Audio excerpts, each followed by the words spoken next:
तो दोस्तों आज हम जिस स्थान पर जा रहे हैं वो केवल देखने या घूमने का जगह नहीं, क्योंकि वो एक ऐसा एहसास है जो आंखों से उतर कर इंसान के सीधे दिल में बस जाता है। मैं बात कर रही हमारे लीलाधार श्री कृष्ण की, जिनकी अनेक लीलाओं में से एक ऐसी लीला है जो भावुक कर देने वाली है। तो हेलो दोस्तों, एक बार फिर से आप सभी का वेलकम बबली का ब्लॉग में। और आज हम जा रहे हैं भालका तीर्थ, जो सोमनाथ मंदिर से लगभग 4 किलोमीटर की दूरी पर है।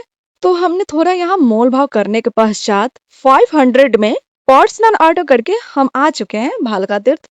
और यह वही स्थान है जहाँ भगवान श्री कृष्ण अपने जीवन के अंतिम क्षण बिताए थे। जब भगवान श्री कृष्ण पीपल के पेड़ के नीचे विश्राम कर रहे थे, तभी उसी समय एक जरा नामक शिकारी ने उनके पैर को हिरन की आंख समझकर तीर मार दिया। जब वह शिकारी पीपल के पास जाकर देखा तो वहाँ कोई हिरन नहीं बल्कि भगवान श्री कृष्ण थे, वो भी लहूलुहान पड़े। और ऐसा दृश्य देखकर जरा एकदम से भयभीत हो बैठता है और भगवान श्री कृष्ण के चरणों में गिरकर क्षमा मांगने लगता है कि प्रभु, मुझसे बहुत बड़ा अनर्थ हो गया। तब भगवान श्री कृष्ण शांत भाव में जरा से कहते हैं, इसमें तुम्हारी कोई गलती नहीं, यह तो विधि का विधान है जिसका होना पहले से ही तय था जरा, इसलिए तुम विलाप मत करो। क्योंकि त्रेता युग में जब तुम बाली के रूप में थे तो मैंने तुम्हें मारा था राम के रूप में, और तुमको यह वचन दिया कि जब मैं द्वापर युग में कृष्ण के रूप में आऊंगा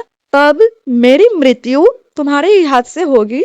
और इतना कहकर भगवान श्री कृष्ण हिरन नदी के पास पंच तत्वों में विलीन हो गए और फिर वहां से सीधे बैकुंठ धाम चले गए। और मैं बता दूं कि भालका तीर्थ से लगभग 1 से 1.5 किलोमीटर की दूरी पर हिरन नदी है, तो हम अभी बाद में जाएंगे वहां पे। और यह जो पेड़ आप देख रहे हैं, यह वही पीपल का पेड़ और स्थान है जहां भगवान श्री कृष्ण विश्राम कर रहे थे। और यह पीपल के पेड़ को द्वापर युग से जोड़ा जाता है और आज भी यह पेड़ हरा भरा है। तो दोस्तों, भालका तीर्थ से लगभग 1 से 1.5 किलोमीटर की दूरी पर बाण गंगा है और यहीं से जरा नामक शिकारी ने भगवान श्री कृष्ण को तीर मारा था। और इस नदी के पास 5 प्राकृतिक शिवलिंग है जिसे महाभारत काल से जोड़ा जाता है। तो दोस्तों, बाण गंगा के दर्शन के बाद श्री शारदा पीठ आए हैं, जहाँ श्री कामनाथ महादेव जी की एक मंदिर है और यहाँ पूरे के पूरे आपको 12 ज्योतिर्लिंग देखने को मिलेगा।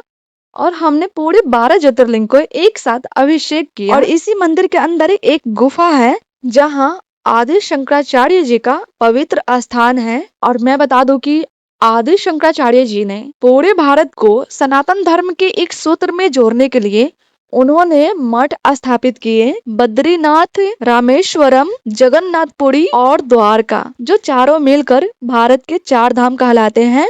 तो कामनाथ मंदिर के दर्शन के बाद हम लोग अभी आए हैं 5 पांडव गुफा। ऐसा कहा जाता है कि 12 साल के वनवास के बाद 5 पांडव ने 1 साल के अज्ञातवास यहीं आकर बिताए थे। और यहाँ 5 पांडवों ने मिलकर सूर्य कुंड, सूर्य मंदिर और हिंगलाज माता की गुफा बनाए। और ऐसा कहा जाता है कि हिंगलाज माता 5 पांडव की कुल देवी माता है, इसलिए सूर्य भगवान के साथ साथ वो हिंगलाज माता की भी आराधना करते थे। और इसी गुफा के अंदर 5 पांडव ने 1 साल का अज्ञातवास बिताए। और आप देख सकते हैं कितनी सकड़ी रास्ता है गुफा के अंदर जाने के लिए। तो 5 पांडव गुफा के बाद हम लोग आ चुके हैं त्रिवेणी संगम, जहाँ हिरन, कपिला और सरस्वती नदियों का मिलन होता है और यह नदी बहुत ज्यादा पवित्र माना जाता है। तो आपने भालका तीर्थ स्थान देखा जहाँ भगवान श्री कृष्ण को तीर लगा था, लेकिन उन्होंने अपनी देह त्याग हिरन नदी के पास किए, जिसे गोलोक धाम और देहोस्तार्ग तीर्थ कहते हैं।